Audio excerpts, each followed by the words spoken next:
자, 가보도록 하겠습니다. 우리 지난 시간에 읽었던 부분 조금 정리해보고 19번 문제부터 가보도록 하겠습니다. 32페이지이고요. 자, 여기서는 시험 포인트 2라고 해서 전개 부분에 드러난 과거 삶을 좀 보셔야 돼요. 첫 번째, 남성의 권위가 여성보다 우위에 있다라는 거예요. 남성의 권위가 좀 위에 있다. 이런 거는 그때 당시에 알 수 있었던 과거 삶의 모습이죠. 현대하고 같다 다르다. 다르다. 뭐 이런 것들 좀 보시면 되겠고요. 이런 부분에서 뭘 알 수가 있냐면 개화를 다루는 부분. 개화가 어때요? 개화가 박씨의 몸종인데, 박씨가 이제 그 연적을 전해주려고 꿈에서 나온 연적을 이제 전해주려고 개화를 통해서 이시백을 부르죠. 남편을 부르는데 이시백이 뭐라고 하면서 감히 장부의 중요한 일, 그죠? 과거 급제를 하러 가는 중요한 일에 어디 한낱 계집애가 내 앞길을 막느냐라고 해서 멘타자까지 하게 됩니다. 이런 장면 보면 굉장히 남성의 권위가 높고 여성의 권위가 낮다라는 걸 알 수가 있습니다. 자, 그러면 여성들은 가부장제 아래 억압되어 있다라는 건데, 이런 거 이제 박씨의 모습을 통해서 알 수가 있죠. 박씨는 어때요? 굉장히 능력이 뛰어난 사람인데도 불구하고 못생겼다는 이유로, 박색하다는 이유로 피하당해서 뭐하고 있다? 혼자 지내고 있다를 네 글자로 서노이. 독수공방이었습니다. 박씨가 독수공방하고 있다라는 거예요. 그리고 또한 박씨가 능력이 있어도 성별과 외모 때문에 박대를 받기도 하죠. 이때 박대를 받는 장면은 뭘 통해서 알 수가 있냐면 잔치를 통해서, 그죠? 잔치에 박씨가 나온다 안 나온다? 안 나와요. 남편이 과거업제를 했는데도 잔치의 모습을 보이지 않죠. 그런 걸 보고 누가 안타까워요? 이시백의 아버지 이상공이 되게 안타깝게 생각을 합니다. 근데 그 이상공이 이제 한숨을 쉬고 막 안타까워하는 걸 보고 옆에 있던 부인이, 그죠? 설마 박씨 때문에 그렇습니까? 그 못생긴 애가 뭐 안 나온다고 무슨 일이, 뭐 얼마나 저기 한다고 걱정하십니까? 라고 하니까 이상공이 막 부인한테 화를 내죠. 그런 부분을 통해서 이상공은 인물을 평가할 때 어떤 외면보다는 내면을 중시하는 인물이고, 부인이나 이시백은 외면을 중시하는 인물이구나, 외모 지상주의구나, 뭐 이런 것들을 좀 알아볼 수가 있습니다. 그리고 박씨가 능력이 있다는 건 크게 두 가지를 통해서 드러나거든요. 하나는 뭘 통해서 드러나냐면 꿈, 연적 을 통해서 좀 드러납니다. 그래서 이 연적을 통해서 남편이 과거업제라는 걸 알 수 있죠. 그죠? 굉장히 뛰어난 능력, 그죠? 비현실적인 능력이라고 볼 수 있고요. 또 하나는 뭐예요? 어디에 갈 때? 금강산 갈 때, 그죠? 금강산 갈 때 뭐를 타고 가요? 구름 타고 가요. 구름 타고 가더라. 이런 부분에서 뛰어난 능력을 알 수가 있었습니다. 자, 그래서 박씨의 꿈의 역할은 이시백의 자원급제를 암시하고 있었고요. 그래서 원래 실제로 박씨는 약간 미래를 보는 능력이 있거든요. 이 글 전체적으로 보면. 그래서 굉장히 비범한 능력, 뛰어난 능력이 있다라는 거고요. 그 다음에 박씨는 이렇게 박대당하고 독수공방이어도 남편을 원망하지 않습니다. 오로지 누구의 뜻이다? 하늘의 뜻이다 라고 하면서, 그죠? 운명의 쪽 가치가, 그 다음에 현실을 뭐하고 있다? 순응하는 모습을 보이고 있다라는 거예요. 그죠? 그래서 박씨의 비범한 능력, 구름 타고 가고요. 둔갑을 부려서 뭐를 벗어요? 허물을 벗게 돼요. 이때 허물을 벗는 건 누구의 도움을 받았기 때문이에요? 아버지 박처사의 도움을 받죠? 이때 그래서 박처사가 박씨를 도와주는 무슨 역할을 하고 있다? 조력자 역할을 하고 있다. 이런 얘기를 했었습니다. 자, 그래서 우리가 여기까지가 일부 이야기인데, 변신전에는 박색에서 가족들에게 무시를 당하고 박대를 당하죠. 이것도 박대네요. 박대를 당하는데, 비범한 능력을 발휘하는 범위가 가정이에요. 그리고 이때는 누구와의 갈등이에요? 단순히 이시백, 남편과의 외적 갈등이라고 보시면 됩니다. 외모에서 비롯된. 자, 그런데 변신 후에는 가족들로부터 사랑받게 돼요. 왜요? 예뻐졌잖아요. 그렇죠? 그 다음에 이 비범한 능력을 발휘하는 범위가 가정을 넘어서 사회와 국가 차원으로 확대되게 되고요. 이때 외적 갈등은 주로 병자호란 이라는 역사적 사건과 굉장히 관련이 깊습니다. 그래서 용볼 때와 갈등을 일으키게 되고요. 오늘 그 2부를 같이 읽어볼 거예요. 알겠죠? 우리 지난 시간에 이런 얘기 했었어요. 자, 여기에 포인트는 뭐다? 과거의 삶의 모습을 발견하는 게 중요해요. 알죠? 여기에다가 원래 안 나와 있는 게 또 있어요. 뭐 결혼. 결혼 누가 정하는 거다?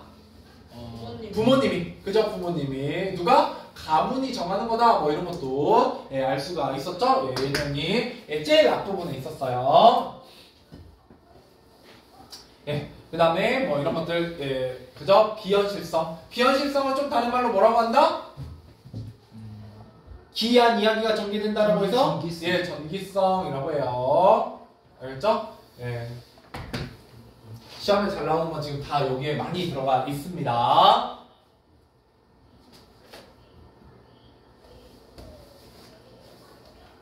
19번까지만 하면 되죠? 자, 20의 행동이 다음과 같이 변화하게 되는 계기를 쓰시오. 야, 왜 갑자기 부부의 정이 날로 깊어져요? 그죠? 박 씨가 허물을 벗고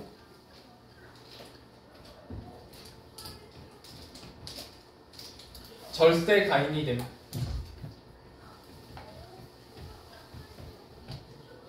절세 가인이 된다. 이렇게 보시면 되겠어요.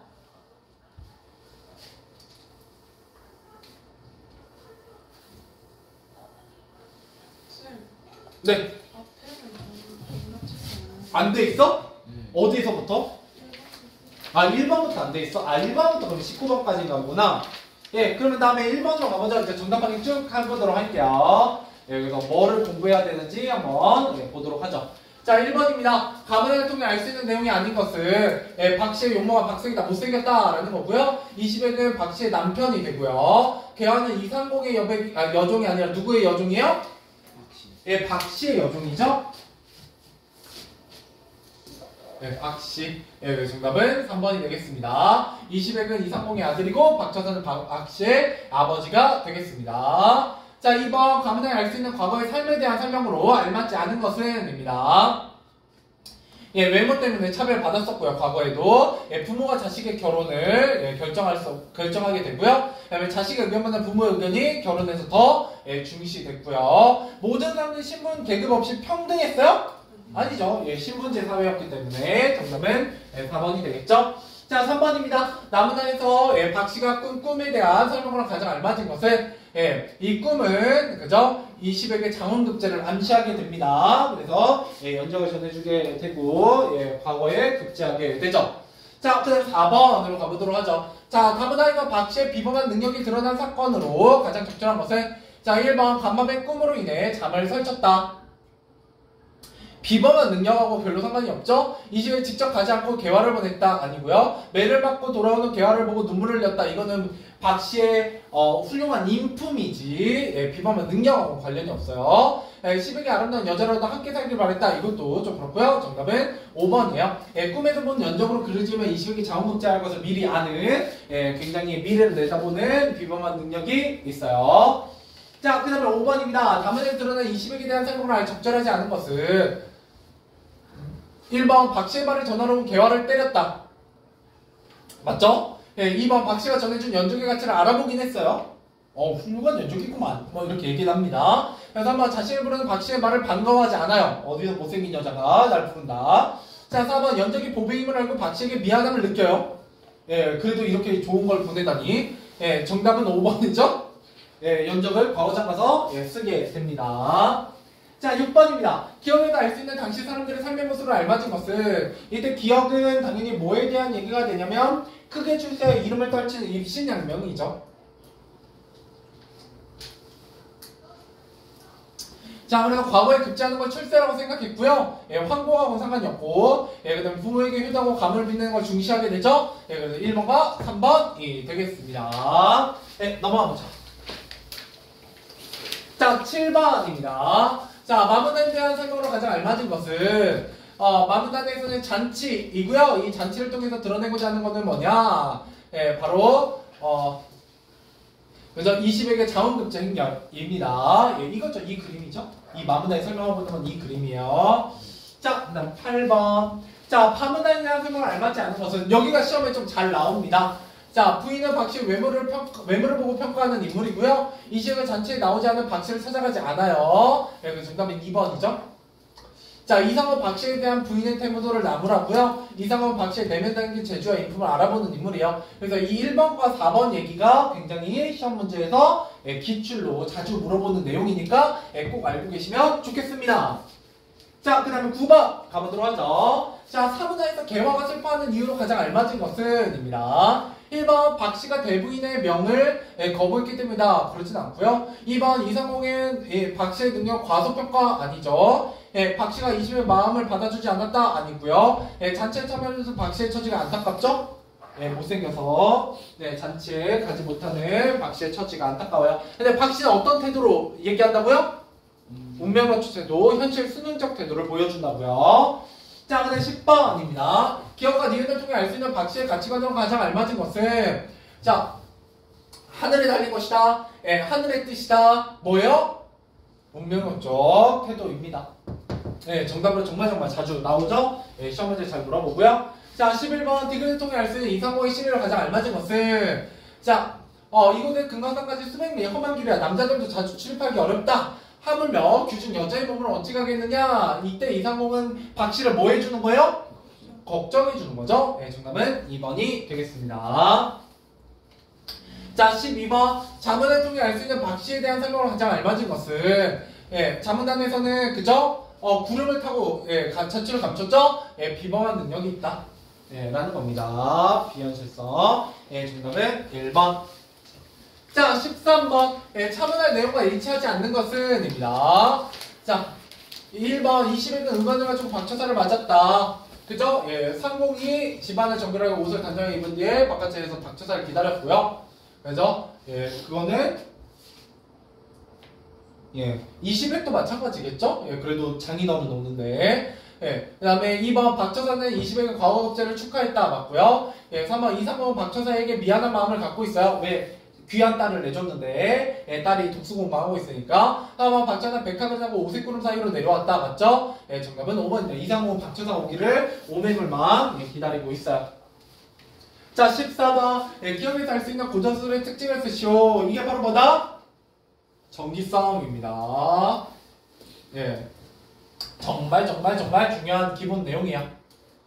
자, 15번 이 글의 내용을 고려할 때 니은의 의미로 가장 알맞은 것은? 니은 보시면 제일 마지막 줄에 나와있죠? 자, 제가 들타 이르고 나지만 자식이 끝내 아비의 말을 듣지 않더군요. 이때 가장 알맞은 것은 20일기 박세긴 박씨를 대면하지 않는다라는 거죠. 정답은 3번이 되겠습니다. 넘어가보죠. 16번입니다. 기억에서 미음에 대한 설명을 알맞지 않은 것은? 자, 기억 이성은 박씨가 비범한 재주를 가지고 있음을 알고 있어요. 그래서 며느리로 받아들인 거고요. 니은 박색한 외모를 박대받으며 능력을 발휘하지 못했던 박씨의 애군이 끝났다라는 거죠. 이제 그래서 허물을 벗고 절세가인이 될 겁니다. 자, 3번 박처사 이생공과 다음번 만남이 있어요? 없어요? 없을 거라고 얘기하고 있죠? 박처사는 이제 우리가 앞으로 볼 일이 없을 겁니다. 내가 신선이 될 거기 때문에 라고 얘기했기 때문에 정답은 3번이 되겠네요. 자, 17번입니다. 카문화에 대한 설명으로 가장 적절한 것은? 입니다. 1번 이시백과 박처사는 박씨를 괴롭히는 악인이다. 악인은 아니고요. 이상공은 박씨가 허물을 벗는데 돕는 조력자이다. 박처사죠. 박처사. 이상공이 아니라. 3번 이상은 박처사 박씨와 갈등을 해결하는 선인이다. 박처사만 갈등을 해결하는 선인이야. 알죠? 이상공 아니고. 자, 3번 박처사는 박씨를 박대하는 이상공의 마음을 변화시키는 아니고요. 정답은 5번이겠죠? 박처사는 박씨에게 허물을 벗는 방법을 알려주며 알려준 조력자이자 갈등을 해결하는 선인입니다. 알겠죠? 이거 두 개가 꽤 좋은 지문이 되겠어요. 자, 10번, 18번 뭐를 벗는다? 허물을 벗는다. 이렇게 보시면 되겠죠? 자, 넘어가 보도록 하겠습니다. 타문단. 자, 여기부터가 여러분 시험에 많이 나오는 곳입니다. 잘 들으셔야 돼요. 알겠죠? 자, 중간 부분의 줄거리 한번 읽어보도록 하죠. 자, 20일 그동안 박씨를 박대했던 것을 뉘우치고 부부간의 정은 날로 깊어간다. 병조 판서를 제외하면 20액은 임경업과 함께 참고로 예, 임경업도 실존인물입니다. 실존인물. 이시백도 실존인물이에요. 알겠죠? 예, 청나라를 위협하던 가달국을 물리치고 그 공으로 우의정 벼슬을 얻게 된다. 그런 날이 갈수록 세력이 켜진 청나라는 은혜를 잊고 조선을 침범한다. 이게 바로 뭐예요? 이게 병자호란입니다. 예, 실제 역사적 사실이야. 그 전에 정묘호란이 있었고요. 그렇죠? 예, 우리나라 역사상 외국에게 이렇게까지 치욕적인 패배를 당한 게 몇 번 안 됩니다. 생각보다. 예, 생각보다. 왜냐면 애초에 패배를 많이 당해서 우리나라가 없을 거예요. 이미 정벌당해서. 그죠? 예, 근데 우리나라는 나름 잘 버텼거든요. 예, 근데 몇 개 안 되는 것 중에 하나죠. 네. 아, 물론 뭐 원나라 몽골한테는 많이 짓밟히긴 했지만 넘어가보죠. 자, 임경업이 동쪽을 쳐들어온 도용나라 용몰대. 자, 용몰대는 실존 인물이에요. 자, 용몰대는 가상 인물입니다. 헷갈리시면 안 돼요. 자, 형제에게 조선은 속수무책으로 나오고 임금은 남한산으로 피신했으나 결국 항복한다. 자, 여기까지가 실제 역사적 사건이에요. 알겠죠? 실제로 조선 속수무책으로 당하고 임금은 남한산으로 피신했으나 결국 항복해요. 여기가 역사적 사실이라고요. 병자호란에. 이해되셨죠? 그런데 박씨는 피하당을 치면 용울대의 목숨을 빼앗는다. 이건 허구예요. 가짜 이야기입니다. 소설의 허구성이에요. 자, 이런 허구를 살짝 섞어놓은 역사소설이에요. 그러면 왜 이런 허구의 이야기를 넣었는지 좀 이따 살펴보도록 하죠. 자, 파문단입니다. 용물대는 항서를 받아, 그죠? 임금의 항복 문서를 받아 한양성내로 들어갔다. 그때 장안을 지키던 군사가 급히 보고를 했다. 용장군이 이때 용물대예요. 이건 피화당을 갔던 용물대가 여자의 손, 누구? 박씨의 손에 죽었습니다. 이 말을 들은 용물대는 대성통곡을 했다. 내 이미 조선 왕의 항복을 받았거늘 누가 감히 내 아우를 해쳤단 말인가. 이 땅은 이제 내 손 안에 있으니 원수를 갚기는 어렵지 않을 것이다. 어서 그 집으로 가자. 그죠? 동생이 원수를 갚으러 갑니다. 물론 가짜 이야기야. 그죠? 동생이 없었어요.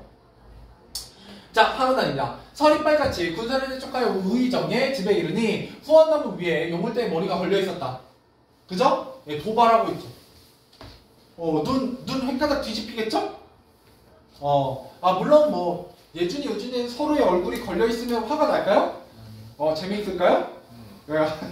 목만 이렇게 창에 꽂아가지고 걸어놓은 거예요. 그죠? 그러니까 그때 도원수 한유가 이때 한유라는 인물에 대해서 잘 물어봅니다. 피하다기 심어놓은 무수한 나무를 보고 깜짝 놀라며 황급히 용물대 앞을 가로막았다라는 거예요. 장군 잠시 분을 누르고 내 말을 들으시오. 초당의 사면에 심어진 나무를 보니 범상치 않은 기운이 느껴지는구려. 자, 이걸 통해서 한유가 어떤 성격이다? 굉장히 신중한 성격임을 알 수 있어요. 성격이고요. 누구랑 반대된다? 용골대랑 반대돼요. 그래서 이런 한유의 모습을 통해서 용골대를 비판하는 성격도 있습니다.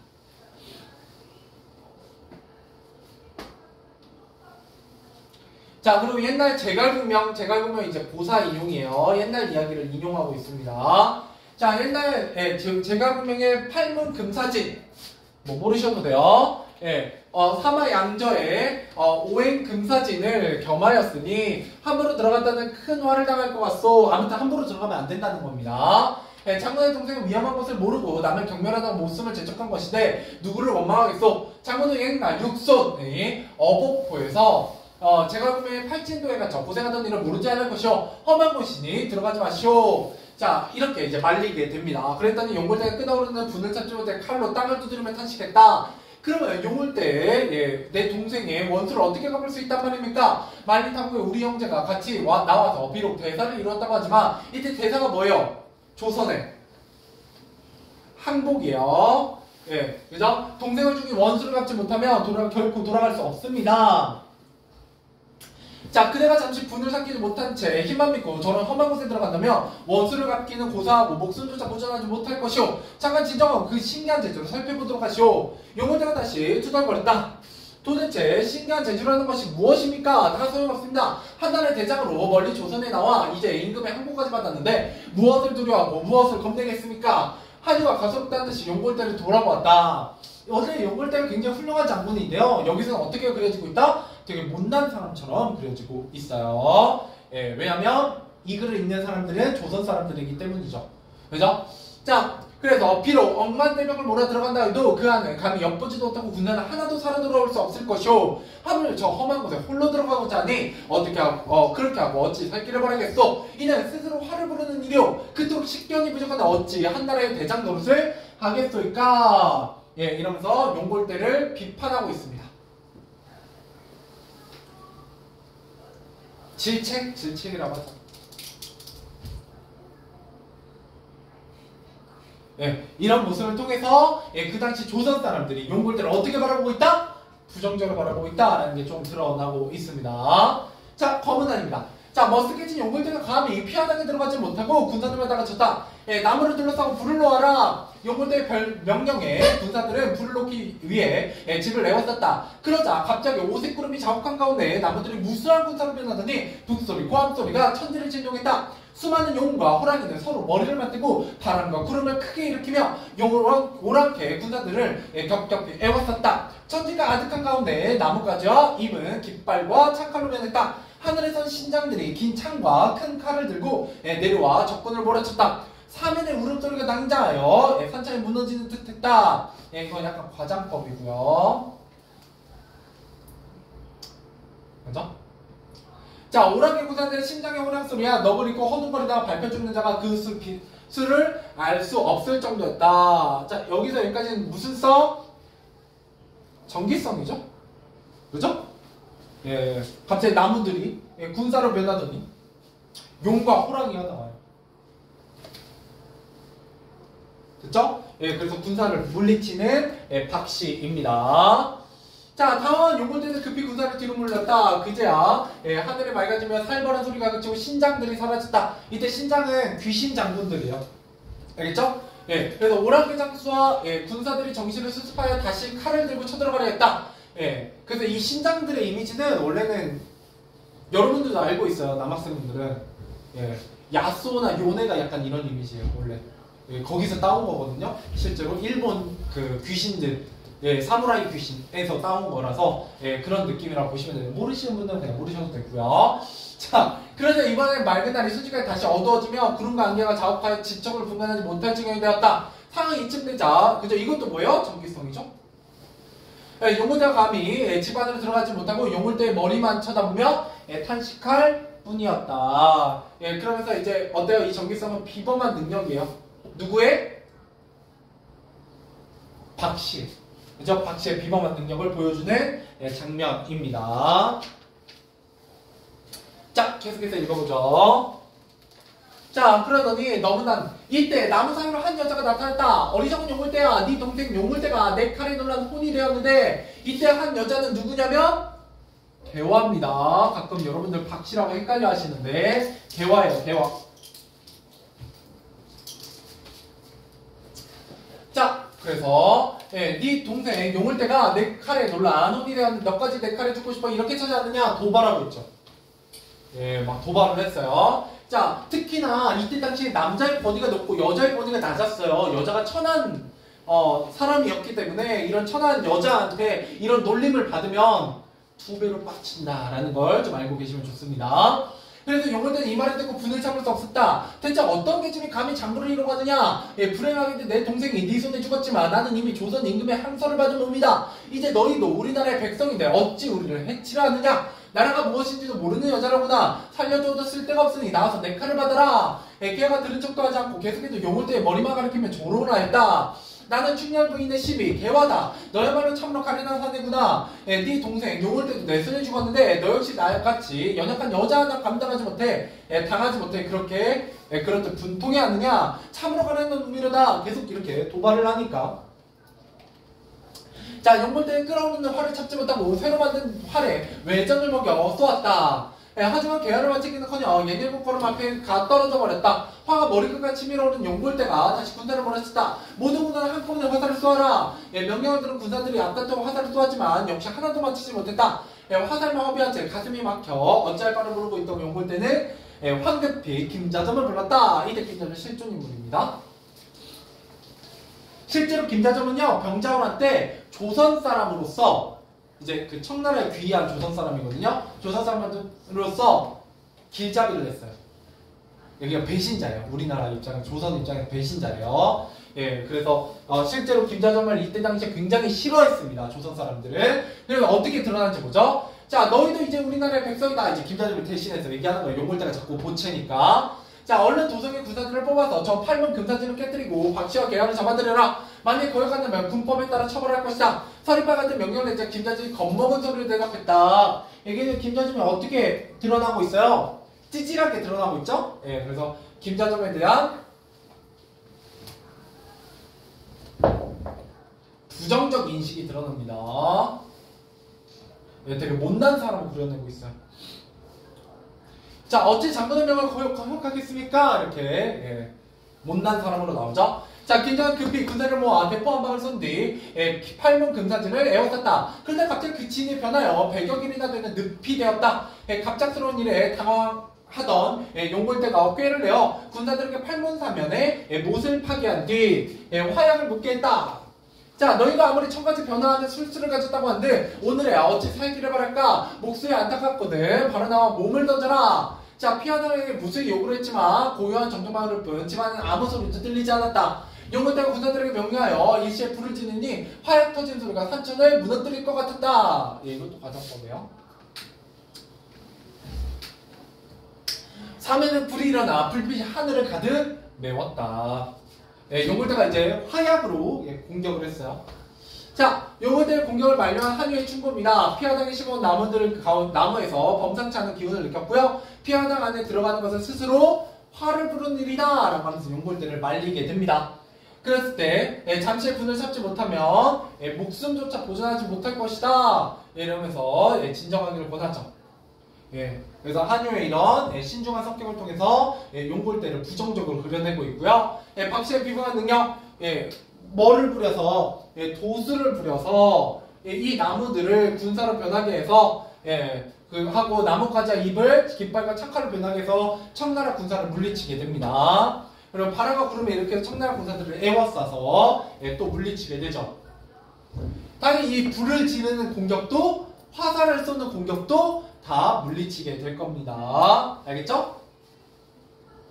자, 문제 풀어보고 넘어가 보도록 하죠. 자, 20번부터 28번까지입니다. 20번부터 28번까지. 자, 오늘 영어 풀고 정답 확인하고 마무리할게요. 풀어보세요.